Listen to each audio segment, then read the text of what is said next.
राची ढेरे यांच्या ललितबंध या लेखसंग्रहातून रामराज्याची स्वप्ने नावाचा लेख. तुलसीदास आणि एकनाथ ही भारतीय भक्ती भागीरथीच्या प्रवाहातली दोन महातीर्थे आहेत.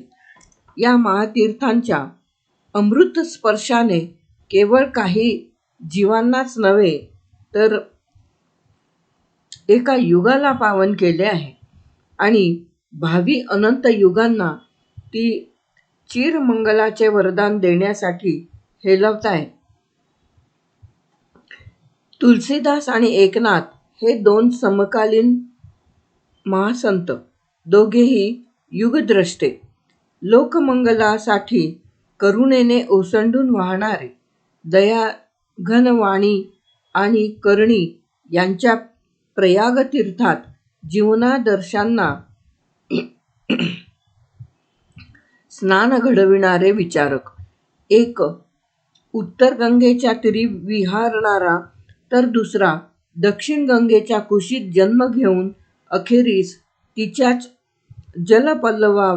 जलपल्लवा आड चिरविश्रांती घेणारा. या दोघांनीही रामचरित्राचे उद्गायन करण्याचा ध्यास घ्यावा अन त्या ध्यासातून रामचरितमानस नि भावार्थ रामायण यांसारख्या महाकाव्यांचा प्रसव व्हावा. ही घटना केवळ योगायोगाची नव्हे, या दोन रामचरितपर महाकाव्यांच्या निर्मितीमागे निर्मात्यांच्या युगाचाच नव्हे तर जीवनांचाही संदर्भ आहे. तुलसीदासांनी रामचरितमानसाची रचना संवत 1631 मध्ये रामनवमीच्या दिवशी केली. त्यानंतर ते अयोध्येहून काशी क्षेत्री कायम राहण्यासाठी आले. यापूर्वीच्या काळातही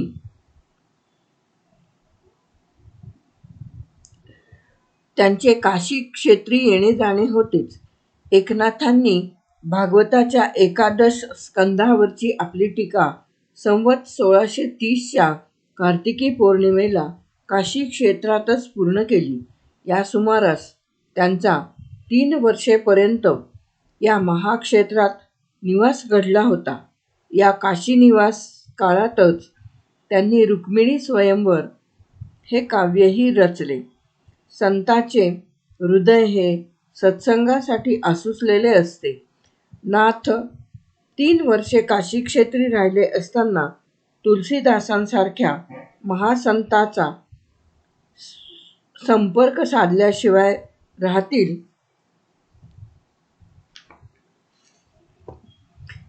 हे सुतराम संभवनीय नाही. त्यांनी उत्तर गंगेच्या त्या थोर पुत्राला दक्षिण गंगेचे हृदगत निश्चितच सांगितले असेल. ही दोन जवळिकेची सरोवरे परस्परांच्या सान्निध्यात जेव्हा आली असतील तेव्हा त्यांनी आपल्या अंतरी हेलावणाऱ्या परमानुभूतीच्या अमृत लहरींनी परस्परांना प्रीतीच्या पडीभराने कवळले असेल अन आपापले हृदगत ये हृदयीचे हृदयी ओतले असेल. नाथगुरु परंपरेने दत्तोपासक आणि कुल परंपरेने विठ्ठलोपासक, विठ्ठल हे श्रीकृष्णाचेच एक रूप मानले गेले असल्यामुळे नाथांनी जीवनभर कृष्ण नामाचा छंद घेतला, कृष्णचरित्राचे गायन केले आणि कृष्ण विचारांचा विस्तार करण्यासाठी भागवताचा एकादश स्कंद टीकाविषय बनवला. नाथ काशीला जाईपर्यंत त्यांचे उपास्य विषय हे असे होते. ते अद्वैताधिष्ठित भक्तीच्या उदात्त परंपरेत वाढलेले असल्यामुळे आणि रामकृष्ण हरी या मंत्राचे उच्चारक असल्यामुळे त्यांच्या भावविश्वात राम आणि कृष्ण हे दोन्ही एकाच परमतत्वाचे भिन्न युगांचा संदर्भ घेऊन आलेले अवतार होते. परंतु त्यांची मूळची आवडी कृष्ण कथा गायनाची होती. असे असतानाही नाथांनी काशीहून परतल्यानंतर जीवनाच्या अखेरच्या पर्वात रामचरित्र गायनाचा छंद घ्यावा अन त्या छंदातून भावार्थ रामायणासारखा प्रचंड ग्रंथ रचावा, याला एक विशेष अर्थ आहे. तो विशेष अर्थ हाच की 3 वर्षाच्या काशी निवास काळात नाथांना तुलसीदासांसारख्या महान रामभक्ताचा संग लाभला होता अन त्या सत्संगातून त्यांच्या वैभव मनपिंडावर रामचरित्राचा भव्य चित्रपट उमटला होता. तुलसीदासांचे सारे जीवनच राममय झाले होते. राम हा त्यांच्या जीवनाचा ध्यास होता अन श्वास होता. त्याचमुळे आपल्या चरित्रपर ग्रंथाचा उपक्रम करताना ते साऱ्या चराचराला राममय भावून वंदन करीत आहेत. जड चेतन जग जीव जात सकल राममय जानी, बंधऊ सबके पदकमल सदा जोरी जुगपानी. या राममय दृष्टीचा निळा रंग सारा रामचरित मानसावर गडदपणाने पसरलेला आहे. नाथांच्या भावार्थ रामायणातही राममयतेचा असाच प्रकर्ष अनुभवायला मिळतो. सिय राममय सब जगजानी असा अखंड घोष घुमविणाऱ्या तुलसीदासांप्रमाणेच नाथांनीही अवघे देखी रामरूप हाच भाव आपल्या वाणीच्या प्रवाहातून खेळवला आहे. श्रीरामाला गर्भात नांदवणाऱ्या कौसल्याची मनस्थिती चित्रित करताना नाथांची रामचरित्र प्रीती कशा उत्कटतेने व्यक्त झाली आहे ते पहा. रामनाथ कर्णपुटी ऐकताच गोरटी, उघडोनी पाहे दृष्टी देखे सृष्टी राममय. जव सादरे वास पाहे नैनी निज तेज न समाये, मी ऐक गर्भिणी येत आहे हा आठवू पाहे नाठवे. नवतळवटी पृथ्वी पाहे तव ते रामरूप झाली जाहे, फिटली पार्थिवाची सोये देही विद्रोह श्रीराम. जव अवलोकी दाही दिशा तव पडला रामरूपे ठसा, पाहता न दिसे आकाशा श्वासोच्छ्वासा माझी राम. जो उदरी संभवला तोची सर्वे द्रियी ओसंडला, देहाचा पांग फिटला प्रपंच झाला ब्रह्मरूप. या उभय संतांनी श्रीरामाच्या चरित्राचे गायन केले. ते केवळ आपला प्रपंच ब्रह्मरूप व्हावा यासाठीच नव्हे, तर बुडत्या समाजाला तारण्यासाठीही केले. त्यांचा काळ हा भारतीय समाजाच्या दृष्टीने अत्यंत विपन्नतेचा काळ होता. यावनी आक्रमणाच्या टाचेखाली सारे समाजजीवन चिरडून गेले होते. मंदिरे उद्ध्वस्त होत होती, मूर्ती फोडल्या जात होत्या, आचारांना भ्रष्टता आली होती, विचार जडतेने त्रस्त झाले होते. सारे जनजीवन अंतर्बाह्य करंटेपणाने व्यापले गेले होते. आत्मविश्वासाला आचवल्यामुळे उदंड जनशक्ती भरडून निघत होती.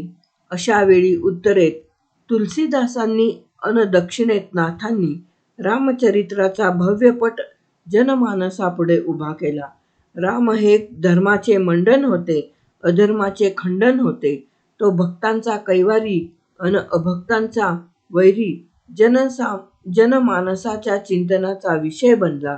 तर या भूमीत पुन्हा एकदा त्याच्या कोदंडाचा तणत्कार घुमू लागेल अन अप्रतिहत गतीने बरसणाऱ्या त्याच्या विजयी बाणांच्या अग्रावर उन्मत्तांची शिरे शोभू लागतील, असा या संतांचा दृढ विश्वास होता. त्याच्या भक्तीमुळे मोडलेली देवळेच नव्हे, तर मरगळलेली मनेही नव्या उमेदीने उभी राहावीत अन त्या मंगल मंदिरातून सर्वत्र मंगलकारी मूर्तीची पुनःप्रतिष्ठा घडावी, अशी त्यांची लालसा होती. उन्मत्तांच्या पदाघाताने छिन्नभिन्न झालेला युगाचा आक्रोशच जणू रामचरित्राचा गर्भ वाहण्यास समुत्सुक झालेला होता. केव्हा एकदा राम अवतरतो आहे अन केव्हा आपण दशमुखाच्या शिरांचे चेंडू उडालेले पाहतो आहोत अशी तळमळत्या व्याकुळ युगाच्या उदरी रसरसत होती. या ज्वालाग्रही वेदनेचा उद्रेकच उभय संतांच्या वाणीतून घडला अन त्यातून रामराज्याच्या पुनर्निर्मितीची चिरंजीवी प्रेरणा उफाळून आली. तुलसीदास, एकनाथ अन रामदास या क्रमाने उफाळलेल्या त्या प्रेरणेचा विजयी मूर्ताकार म्हणजेच शिवप्रभूंचे स्वराज्य होय. तुलसीदास आणि नाथ हे दोघेही उच्चकुलात जन्मलेले, तरीही जनी जनार्दन पाहणाऱ्या समदृष्टीचे लोकांना बरोबर घेऊन जाण्याच्या तळमळीपुढे लोकांची ही वृत्ती उदार होती, समजूतदार होती. लोकमंगलाची साधना करू पाहणाऱ्यांना लोकांच्या चालीने चालावे लागे. प्रसंगी लोकानुनय करावा लागतो अन लोकांचा विश्वास संपादूनच त्यांना इष्टमार्गावर चालवावे लागते. लोकनेतृत्वाची चाड बाळगणाऱ्याला एक पाऊल लोकांबरोबर ठेवून एक पाऊलच पुढे टाकावे लागते. अशा उदारमनस्क कर्त्या पुरुषांना हेटाळणीने परंपरावादी म्हणणे म्हणजे उक्तीकृतीच्या विसंवादाला वाव देणेच आहे. सपनेहूँ जिनके न दया, ज्यांच्या स्वप्नातही दयाधर्माचा लेश नाही, अशा देवद्रोही असुरांच्या निर्दालनासाठी रामावताराची गरज आहे, हे या संतांनी जाणले होते. राक्षस केवळ त्रेतायुगातल्या पुराणकथांतच नव्हे, तर आपल्या अवतीभवतीही वावरत आहेत, हे त्यांनी अनुभवले होते. बाढ़े खल बहु चोर जुआरा, जो लंपट परधन परदारा, मानही मातु पिता नहीं देवा, साधून सन करवा वही सेवा. परद्रव्य अन परस्त्री यांचे हरण करणारे दुष्ट चोर जुगारी वाढलेले आहेत. लोकमाता, पिता अन देवता यांचा अनादर करू लागले आहेत अन साधूजनांचा छळ सुरू झाला आहे. अशा विपरीत आचरणाच्या सर्व जनांना निशाचरच म्हटले पाहिजे. या धर्मग्लानीच्या अतिरेकाने पृथ्वी व्याकुळ झाली आहे अन धेनुरूपाने प्रभूची प्रार्थना करीत आहे. गिरीसरी सिंधुभार नहीं मोही, जस मोही गरुव एक परदही, असे तिचे गाऱ्हाणे आहे. पर्वत अन नद्या समुद्र या साऱ्यांच्या भारापेक्षा तिला एका परपीडकाचा भार असह्य होतो, तेव्हा त्या क्षमेचे क्षमाशीलत्व किती ताणले जात असेल याची कल्पना करणेच अशक्य. अन मग त्या असंतोषाची कौसल्या दैत्यसंहारक रामाचा गर्भ धारण करते. नाथांनी कौसल्याच्या डोहाळ्यांतून या असंतोषाचा धगधगता उद्रेक किती प्रभावीपणे व्यक्त केला आहे पहा. त्यांची गर्भवती कौसल्या आवेशाने म्हणते आहे, केहुते गेले रे जुत्पती, लंका उलथा रे हातोहाती, पाडा पाडा चारी भिंती, दुर्ग किती आम्हासी, आगड भेदा रे चोहटा, पाडू लंकेच्या त्रिकुटा, मारू रावणा अतिदुष्टा, स्वधर्म वाटा रुंदिता.